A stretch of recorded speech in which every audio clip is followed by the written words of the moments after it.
Malta, bem-vindos a mais um episódio do podcast Espiritualidade Secular. Bom dia, boa tarde ou boa noite, conforme seja o caso. E hoje voltamos, nesta altura de dias e noites com comprimentos semelhantes, o início da primavera, com mais um episódio sobre respiração.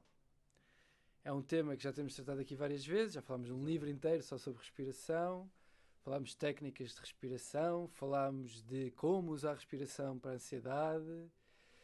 E hoje trazemos um artigo científico com diferentes técnicas de respiração que tenta comparar estas técnicas com a meditação mindfulness e ver como é que isso afeta o bem-estar, assim, de uma maneira geral. Não é? E então o João conta-nos um bocado como é que o estado geral do estudo científico da respiração está neste sentido, de ver que benefícios é que tem. Sim, exatamente. Ainda este ano saiu uma meta-análise precisamente a abordar isso que disseste.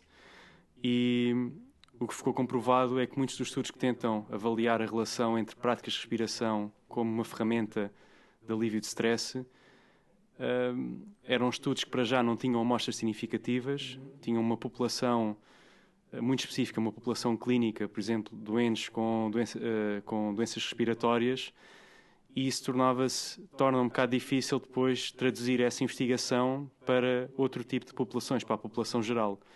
E o estudo que nós vamos avaliar hoje, que se chama Brief Structured Respiration Practices Enhance Mood and Reduce Physiological Arousal, destaca-se precisamente porque especifica muito bem os protocolos de respiração e, apesar de não ter uma amostra muito grande, acaba por conseguir extrair dados estatisticamente significativos. Ok, exatamente. Portanto, algumas dessas limitações que essa meta-análise apontou, este estudo parece não as ter, além do problema eterno em quase toda a investigação, que as amostras nunca são tão grandes como seria desejável. Mas eu penso que estes autores têm o objetivo de fazer um clinical trial. Aliás, este estudo é ele próprio uma espécie de clinical trial que eles submeteram a posteriori. E acho que devem estar a fazer um clinical trial seguindo os passos normais, que é primeiro dizer que vai ser um clinical trial. Sim. E então, muito brevemente, eles neste estudo comparam 3 técnicas de respiração diferentes, não é? Exatamente. Com o Mindfulness Meditation, que é o controle deles. Isto é muito interessante, não é? Sim, até porque são duas práticas que se fala muito para o alívio de stress. E, portanto, é bastante interessante comparar as duas e ver qual é que é mais eficaz. E este estudo tenta avaliar precisamente essa relação. Eles baseiam-se um pouco num estudo que também foi feito anteriormente, que tinha retirado a conclusão de que as práticas de respiração, pelo menos a curto prazo, parecem ser mais eficazes para diminuir estados negativos, entre aspas, como o stress, do que a meditação. Sim, a ansiedade nervosa, nomeadamente, não é? Exatamente. Sim, porque tem um efeito mais imediato, foi isso. Exatamente. E é importante eles compararem isto com a meditação mindfulness, porque este tipo de meditação é a meditação que está cientificamente validada, é a meditação sobre a qual existem vários estudos que mostram que tem efeitos no combate à depressão, no combate à ansiedade nervosa, no combate ao abuso de substâncias, e portanto eles usam usam a meditação mindfulness como um standard, um gold standard, e acaba por ser o controle experimental deles. E eu acho que este desenho é muito, muito bem feito, porque comparar técnicas de respiração com outra coisa qualquer é difícil, porque estamos sempre a respirar, não é? Exato. Portanto, isto é o que se chama, se calhar, um tipo de um controle ativo, controle da meditação. A pessoa está ali também, mas não está a não fazer nada. Exato. Está a fazer uma coisa específica que sabemos que tem um efeito. Sim. Portanto, se estas técnicas de respiração realmente forem úteis, tem que ter mais efeito ainda do que isto que já sabemos que é bom. Exatamente. E por isso é que eu achei muito, muito interessante os resultados que eles viram. Sim. Queres-nos contar então um bocadinho sobre as técnicas que eles utilizaram? Sim, portanto, como referiste, eles usaram 3 técnicas diferentes. Um que é o Cyclical Physiological Sigh, que é, portanto, uma técnica que já abordámos aqui no podcast, que é onde temos 2 inspirações consecutivas e depois temos uma exalação lenta, Portanto, para exemplificar, é assim. E, portanto, todas estas técnicas foram executadas durante 5 minutos, durante 28 dias. Temos box breathing, ou tactical breathing, que é, essencialmente, onde a inalação, o período onde temos a respiração e a exalação são da mesma duração. E, portanto, faríamos um ciclo onde inalamos. Por isso é que se chama box, não é? Exatamente. Fazemos ali uma caixinha. Exatamente. Uma caixa com Exato. estas mesmo comprimento, de tempo, que a pessoa Exatamente. inala, prende, exala, prende.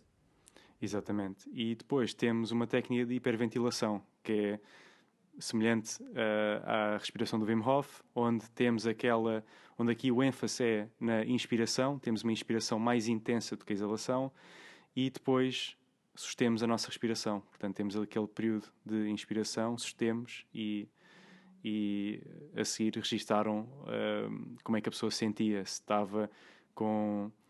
sentia-se mais tranquila, com menores níveis de ansiedade, e depois tentaram comparar, obviamente, se haviam diferenças entre estas técnicas de respiração e, obviamente, com o grupo de controle que estava a fazer mindfulness. Eu acho, outra coisa que eu achei interessante neste estudo foi o contexto em que ela foi feita, não é?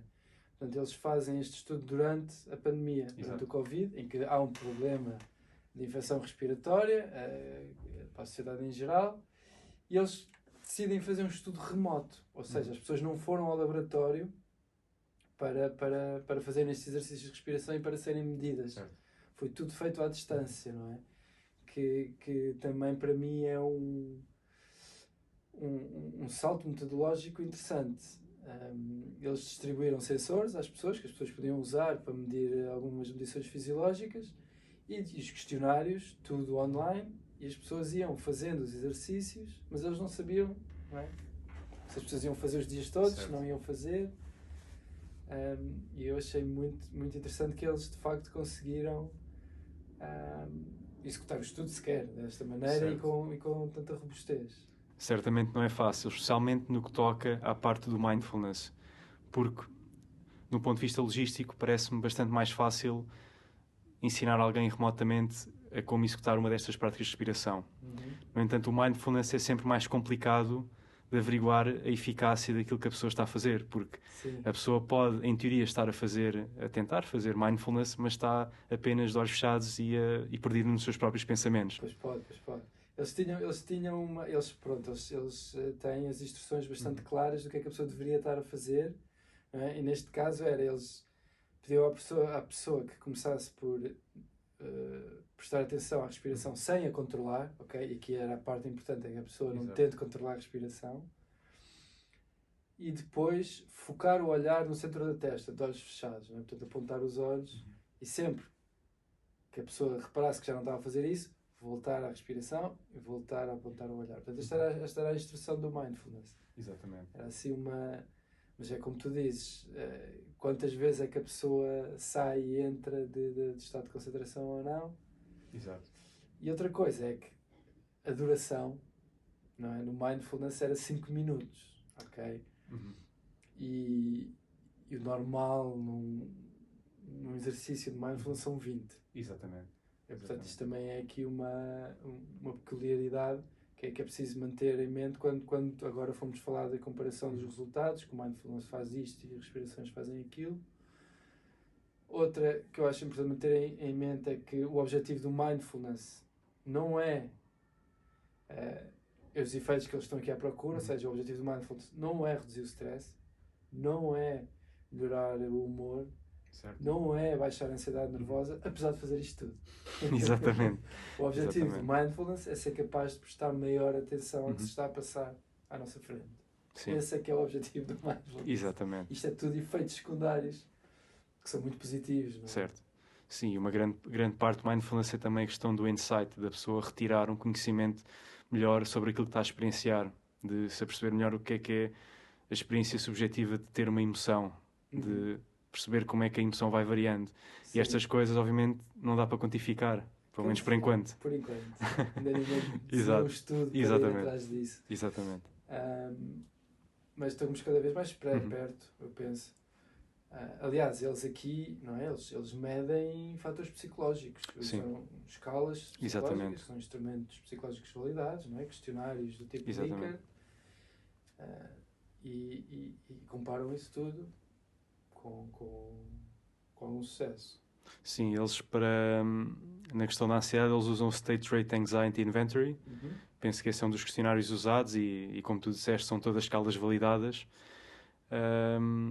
E a parte interessante é que, de facto, parece existir diferenças mesmo dentro das técnicas de respiração. Portanto, não é só a questão da pessoa fazer uma prática de respiração. Existem mesmo diferenças entre a técnica que se usa. Vamos então aos resultados e ver que diferenças são essas? Sim, exatamente. Queres começar por dizer ou posso fazer eu, digo mais ou menos, então, o desenho do estudo, não é? Como nós já referimos. Há um grupo de controle que vai fazer 5 minutos de mindfulness. Depois há um grupo que vai fazer este suspiro fisiológico, não é? Exato. Um grupo que vai fazer o box breathing e um grupo que vai fazer uma respiração tipo Wim Hof, que é uma hiperventilação. Exato. E estas pessoas vão fazer isto durante um mês, sensivelmente. Exato, 28 dias. Exato. E vão ser medidas antes e depois, antes dos 28 dias, depois dos 28 dias, e também vão haver medidas diárias das pessoas, não é? Tanto em termos, especialmente em termos fisiológicos, através dos dispositivos Exato. wearables que eles estavam a utilizar, as pulseiras. Exatamente. Okay. E dentro, sim, e dentro destas técnicas, o que eles foram se apercebendo, e de facto é um dado interessante, é que a técnica que no final tinha mais sucesso era aquela que conseguia diminuir ao máximo o número de respirações por minuto. Sim. O que é bastante interessante, mas no entanto, eles não registaram alterações na variabilidade do batimento cardíaco, o que é também surpreendente. Não, eles procuraram. Procuraram, mas não viram diferenças significativas. Sim, exatamente. Mas entre as técnicas de respiração e o mindfulness, certo. Aí já. Sim, aí já detectaram, exatamente. Ok, portanto, então, de modo geral, qual é o resultado principal deles? É esse mesmo que tu lhe diste. Exato. Não é? Que parece que estas técnicas de respiração, não é? 5 minutos, a comparar com 5 minutos de mindfulness, tem um efeito maior. Exato. A reduzir o stress. Sim. E a promover sentimentos positivos, afetos positivos, não é? Exatamente.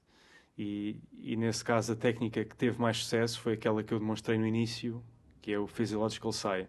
O que não é surpreendente porque é também a que mete mais ênfase na exalação. É onde a pessoa, de facto, relaxa mesmo.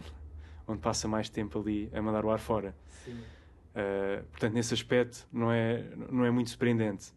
No geral, vale a pena mencionar também que o Mindfulness também teve efeito, teve sucesso. Sim. Também, não tanto como essa, mas teve efeitos muito semelhantes às outras duas. Portanto, certo. Ao Box Breathing e ao Cyclic Hyperventilation.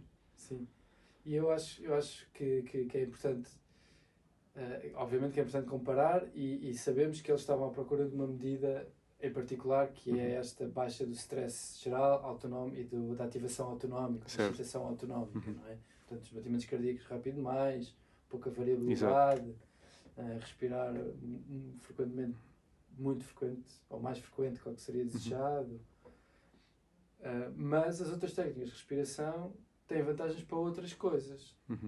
Ou seja, na minha opinião, parece que há aqui, não é, um conjunto de técnicas que nós podemos usar dependendo do que é que nós queremos fazer com o nosso corpo e com a nossa mente.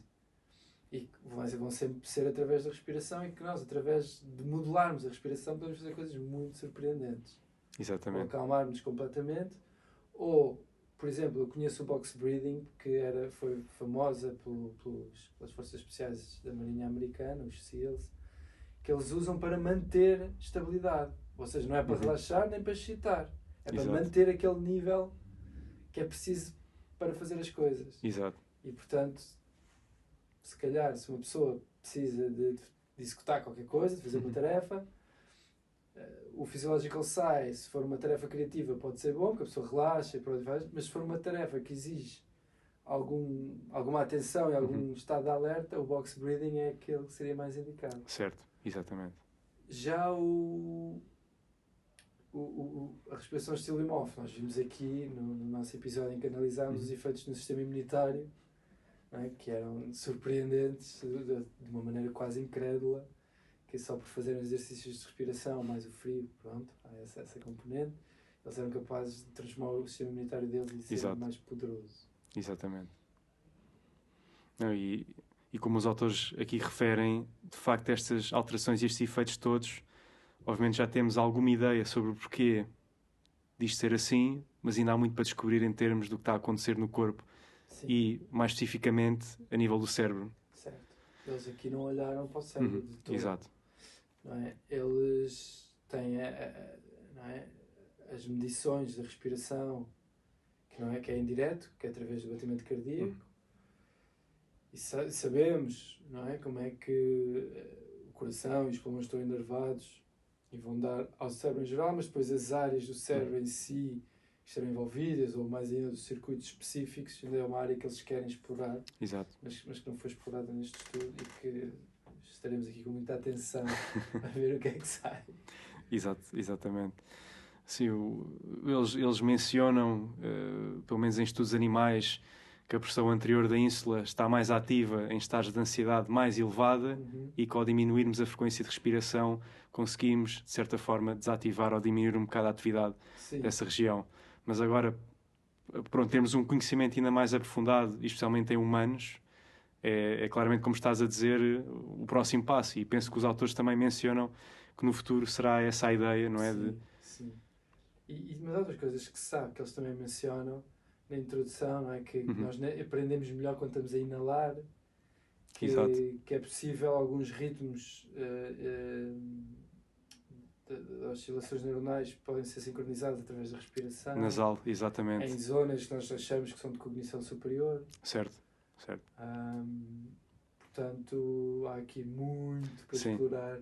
Aí tocaste num ponto muito interessante, porque eles disseram precisamente que essa sincronização parece acontecer na respiração nasal, mas se a pessoa fizer uma respiração pela boca, o mesmo não parece ser verdade. Certo, isso era uma das mensagens principais do livro. Exatamente. Tirar pelo nariz o mais possível. Exato. Tanto que é interessante que eles aqui nas instruções destas respirações, eles sugeriam sempre fazer pelo nariz, se não der, faça pela boca. Que isso não seja impeditivo, certo, mas para privilegiar sempre a respiração nasal. Exatamente. Em todas as situações, que é algo que se calhar a maior parte das pessoas não se apercebe. Não é? Sim, sem dúvida. Obviamente que em certas circunstâncias as pessoas não têm a capacidade de respirar pelo nariz e, de facto, se nós metermos alguém a fazer exercícios de respiração, como, por exemplo, inalar durante 4 segundos e mandar o ar fora 8 segundos pelo nariz, a maioria das pessoas vão ter dificuldade.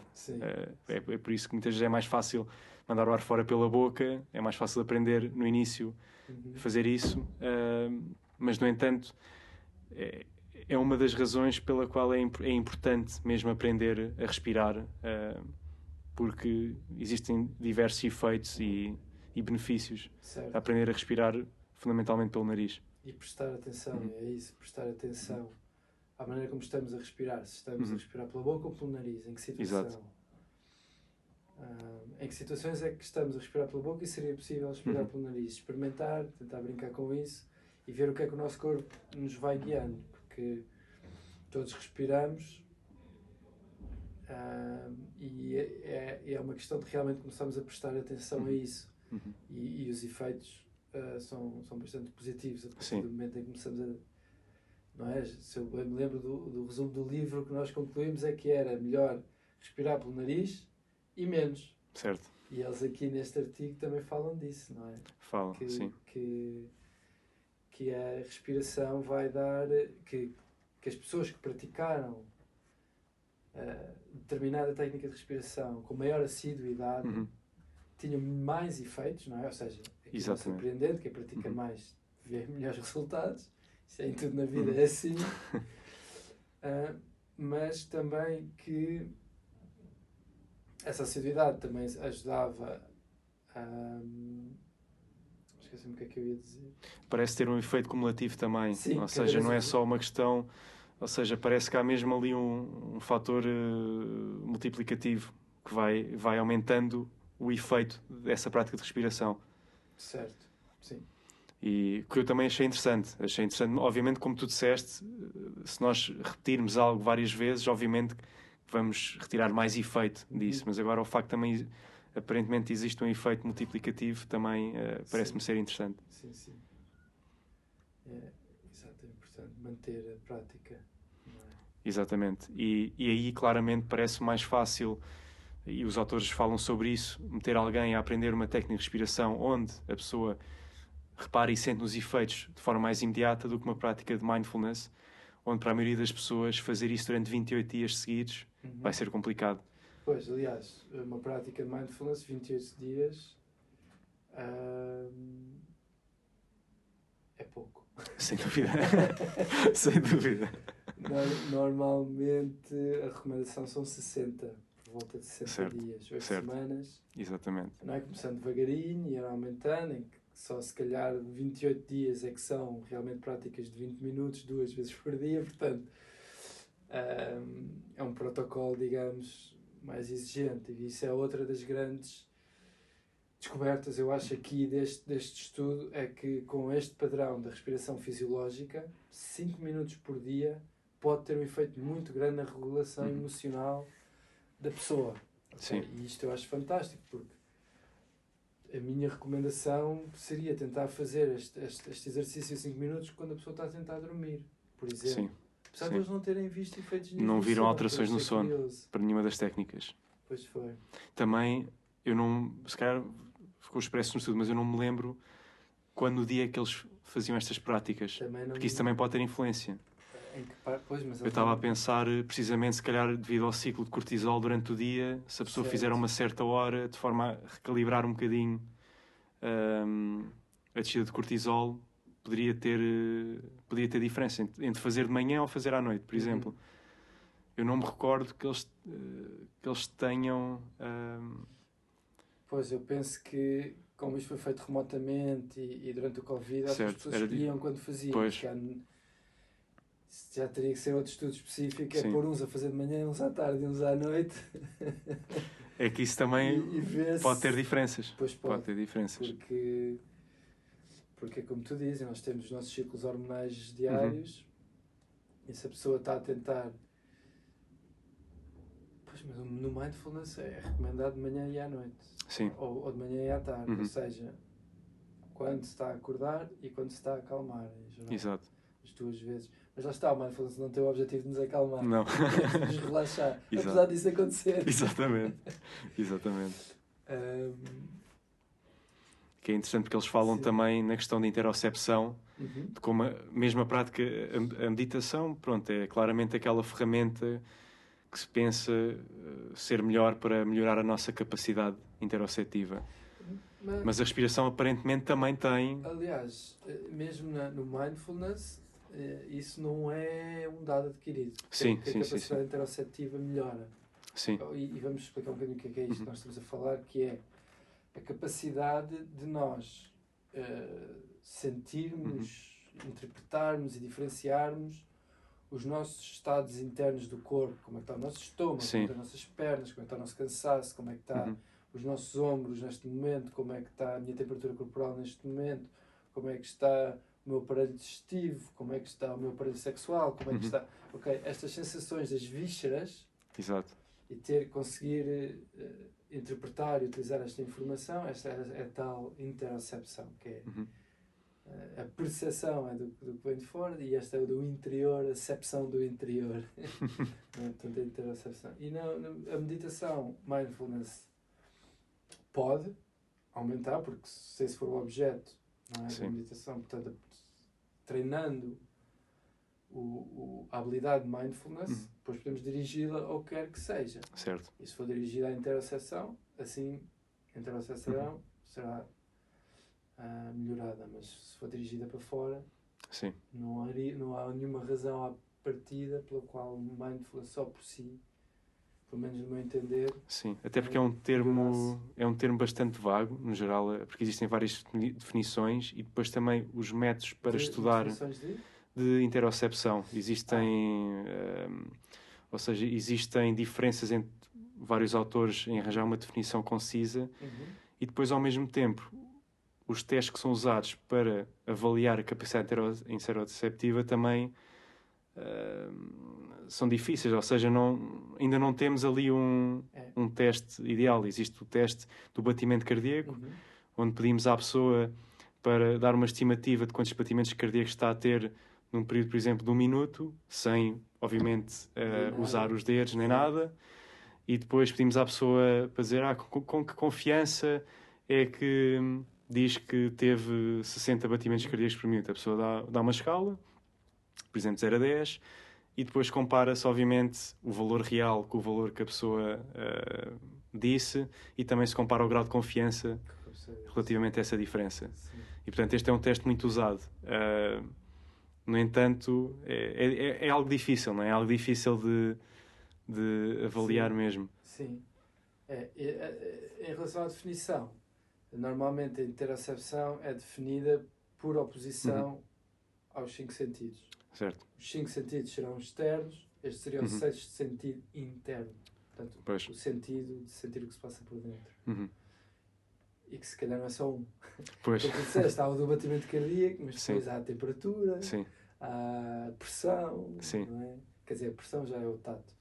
Mas há várias sensações internas, não é? Se nós começarmos realmente a explorar o que está por dentro, as pessoas podem reportar muitas coisas a partir do sentimento interior e se calhar tem componente subjetiva. Sim. Não é? Porque está no córtex, pelo que sabemos que seria a tal ínsula. Portanto, eu acho que ainda está na infância alguns destes estudos, e penso que o António Damasio faz alguma investigação neste campo. Sim, o António Damasio ele estuda bastante a questão da interocepção, tem alguns estudos também, algo recentes. Eu lembro-me de ter lido um, que acho que era 2018 ou 2019, portanto ele é um autor interessante também neste campo.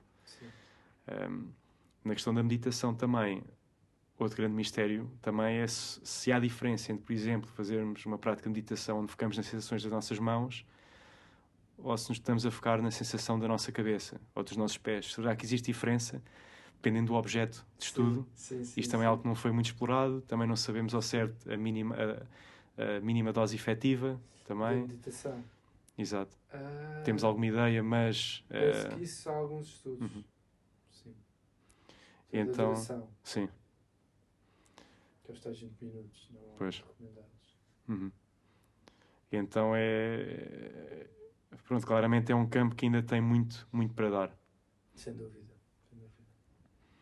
E por isso também, como tu disseste, neste estudo o facto da prática ser apenas de 5 minutos, quando o normal é 20, obviamente depois, se calhar algumas pessoas agora estão a pensar, se calhar não é uma comparação, não é uma comparação justa, exato. Exato.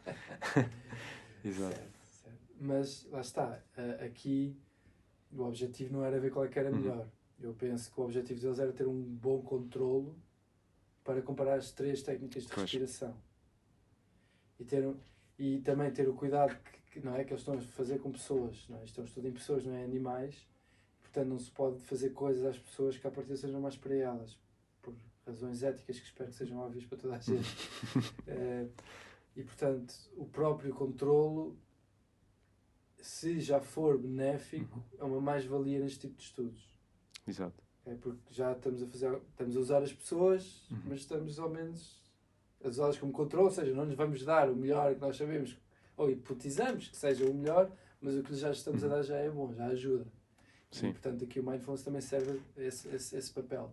Sim. E lá está reduzido a 5 minutos, porque eles queriam descobrir se era possível uma prática curta, não é? Adaptada aos tempos de hoje, em que toda a gente anda a correr, exato, que conseguisse ter efeitos duradouros ao nível ou melhores que o Mindfulness. E foi isso que se observou, que estas práticas de respiração, em particular o suspiro fisiológico, durante 5 minutos, têm a capacidade de aumentar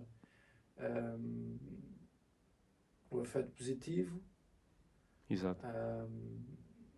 o humor, melhora o humor a longo Sim. prazo, não é? Ao fim dos 28 dias, e também reduz as emoções negativas e a ansiedade de estado, ou seja, a ansiedade do momento. Exato. Não o quão ansiosa a pessoa é, porque já é da pessoa, é difícil mudar em 28 dias, mas o quão ansiosa a pessoa anda, isto pode mudar. Exato. E como os autores também disseram, falta perceber também durante quanto tempo é que estas mudanças, ou seja, durante quanto tempo é que estes efeitos benéficos perduram no tempo. Sim, Isso também é algo que parar, falta descobrir. Exato. Se a pessoa parar, quanto tempo é que durou o efeito? Exato.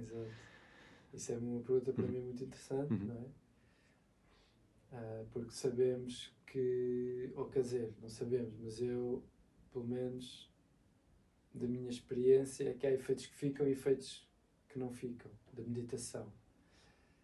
Do pranayama, que são efeitos, que é uma técnica, que são técnicas de respiração yógicas, não é? Que se concentram exatamente nas durações da inalação e da retenção, e há muito mais variedade do que estas três, ok? Os efeitos, pelo menos a minha limitada experiência, digamos assim, vão-se embora quando a pessoa para de praticar. Mas se calhar a nível fisiológico algumas coisas ficam. Pois. Não é? Mas isso só medindo, como eles propõem aqui medir em estudos futuros. Sim. Claramente um dos efeitos, uma das razões que se pensa pela qual esta alteração na forma como respiramos pode ter efeitos benéficos, especialmente para pessoas que são ansiosas, é ao ganharmos uma tolerância maior em relação ao dióxido de carbono. Especialmente as pessoas mais ansiosas e que experienciam episódios de pânico tendem a ter uma consciência maior da falta de ar, por exemplo. E ao conseguirmos fazer esta alteração, esta reeducação da forma como respiramos, parece que os quimorreceptores, portanto sensores de dióxido de carbono, não tocam o alarme tão cedo. Sim. Quando existe essa questão de falta de ar, quando existe essa dispneia. Sim. O que depois se traduz também numa resposta menos sensível a outros tipos de stress, não é? Certo. Essa é a ideia. Exatamente. Okay. Que há sempre aquela questão de ser algo voluntário. E isso faz toda a diferença. Toda a diferença, sabemos isso.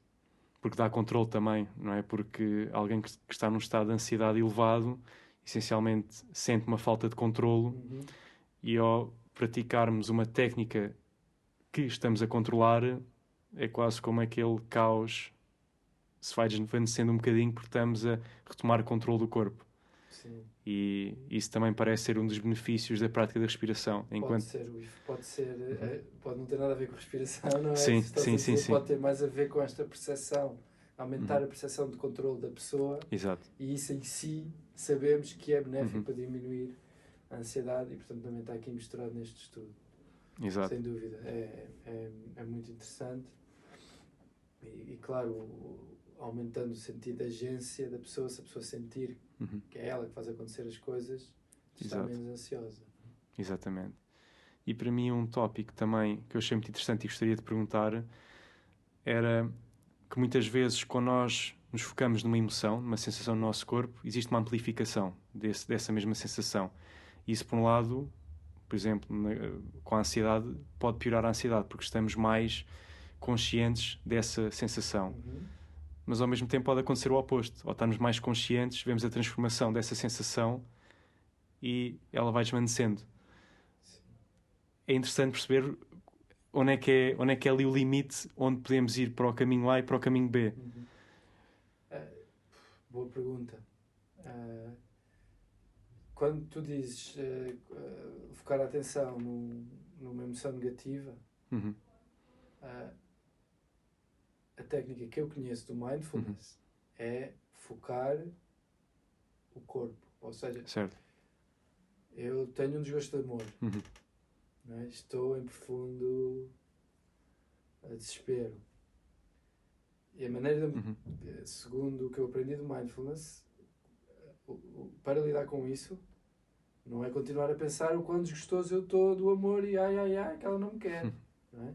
É ver ok, no meu corpo como é que isto se traduz? Qual é a Certo. sensação que o meu corpo está a ter neste momento que vem junto com este pensamento? Uhum. E isso, por vezes, pode ter um efeito de ancoragem no corpo que ajuda a pessoa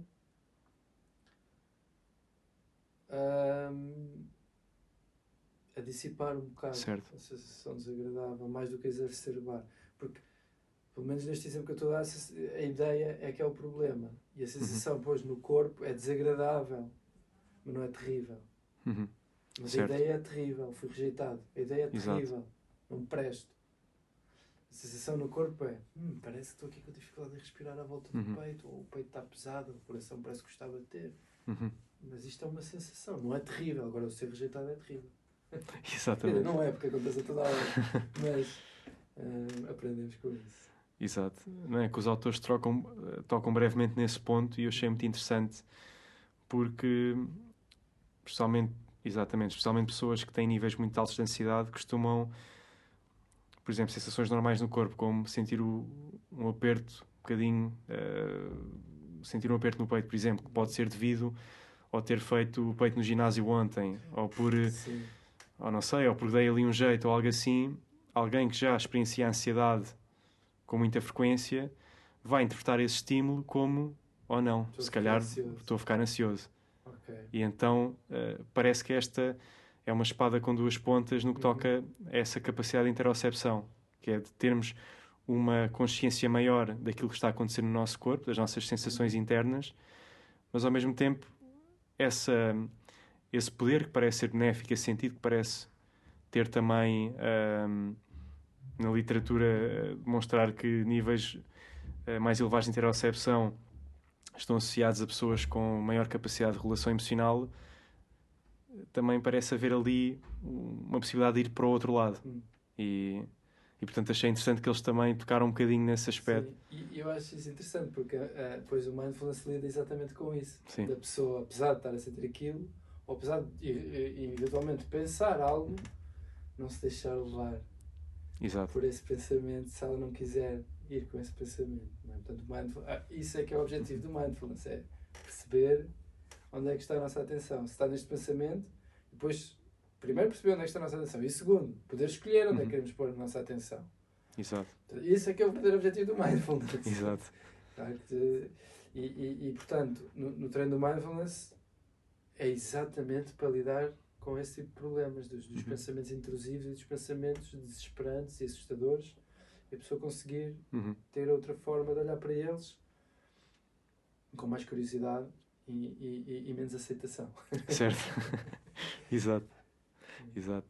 Há aqui também outra vertente que acho que já abordámos no podcast, mas que faz, de certa forma, um triângulo amoroso, que é, portanto, a respiração, o mindfulness e o Yoga Nidra também, que é uma técnica que se calhar no futuro também podemos falar sobre. Fazer hipnose também. E a hipnose, exatamente. O Yoga Nidra e a hipnose para mim estão muito relacionados. Exatamente. Se não forem exatamente a mesma coisa, que Exato. Que talvez possam ser. Mas não sei, eu acho que vale a pena fazer um... Sim. Olha, boa ideia. Temos aqui uma ideia para o episódio. É, porque já começamos a ter também dados mais robustos sobre os efeitos do Yoga Nidra. E parece-me também que o Yoga Nidra incorpora muito bem, porque tem componentes de mindfulness, tem componentes também de respiração. Certo. Portanto, é também uma técnica que, para quem nos está a ouvir, que deviam experimentar também. É o sonho yógico. Até a tradução seria algo desse tipo. Exato. Que é uma meditação guiada, fundamentalmente. Não é? Num estado de muito relaxamento, um relaxamento muito alto. Portanto, tem essa semelhança com a hipnose. Que é uma atenção relaxada e pronto, e depois há todo o tipo de viagens que podem ser feitas e visualizações que são associados e respirações que normalmente também, pelo menos na minha experiência no yoga, a respiração ia-se tornando mais lenta, mas não direcionada, não era o pranayama, não era o controle da respiração. Aqui deixava-se a respiração, era no fim, a pessoa está na shavasana, Exato. Na pose do morto, deitada, de costas no chão, relaxada, depois ter se calhar feito uma aula de yoga e então entra as visualizações e que são muito interessantes também, merecem um episódio só disso. Sim, sem dúvida, sem dúvida. Não é? Yeah. Mas acho que no geral conseguimos tocar aqui no objetivo principal deste estudo, que era comparar estas diferentes técnicas de respiração com mindfulness. Também, eventualmente, no futuro podemos... Eu creio que, eventualmente, também vamos ter estudos que são mais direcionados para o mindfulness. Já foram feitos no passado, obviamente. Já existem muitos. O mindfulness está bastante bem estabelecido. Desde eficácia para a dor, eficácia para a depressão, eficácia para abuso de substâncias, eficácia para a ansiedade, não tenho certeza, mas acho que sim também. Penso que sim, sim. E o original, que é o Stress Reduction, que sim. foi o primeiro protocolo. Exato, o John Kabat-Zinn, não é? Pois. E depois no mindfulness quer dizer, se calhar mindfulness não é o termo indicado para isto, porque como tu disseste, mindfulness é essencialmente o foco na respiração, portanto se calhar aumentando um bocadinho a esfera destas práticas, vou dizer meditação, porque quando falamos sobre meditação aí temos muitas práticas diferentes. É uma prática, exato. É um tipo exatamente. De meditação. Há várias, Exatamente. Eu até poria o Yoga Nidra dentro de um tipo de meditação. Pois, sim. Se for... Não, põe o Yoga Nidra num tipo de meditação, ponto. Aí também seria interessante vermos assim, portanto, técnicas de meditação diferentes. Aí creio que já não deve existir tanta investigação. Mas em termos de investigação já existe também. Existe. Okay. Podemos fazer um apanhado de alguns artigos mais recentes. O que eu vi já foi há uns tempos, mas havia a comparar a meditação transcendental com a meditação mindfulness, com a meditação cósmica, qualquer coisa, e técnicas, visualizações diferentes. Certo. Mas não tenho visto recentemente essa literatura, mas... Pois isso também pode ser algo que também podemos fazer no futuro, seria interessante. Seria interessante. Tópico, exatamente. Mas acho que é isto. Espero que tenham gostado e se algo a retirar daqui comecem a treinar a vossa respiração, porque eu pelo menos lembro-me da primeira vez que tentei fazer um destes exercícios de respiração, a diferença foi incrível. Apercebi-me do quão mal eu respirava. Portanto, pratiquem e não se fiquem pelos 28 dias. Exatamente. Tornem a consciência da respiração um hábito. Exato. Okay? E isso tem benefícios para a vossa saúde imediata e o que nós aqui mais estamos preocupados com o nosso bem-estar psicológico também, não é? A vossa espiritualidade, os vossos estados de espírito. Exato. Serão bastante afetados, porque espírito, a palavra é sopro. Sopro tem a ver com a respiração. Exato. Portanto, prestem atenção à respiração, mais uma vez. Exatamente. E ponham um like e escrevam nos comentários se gostaram e subscrevam o canal se gostam deste tipo de conversas. Exatamente. Muito obrigado.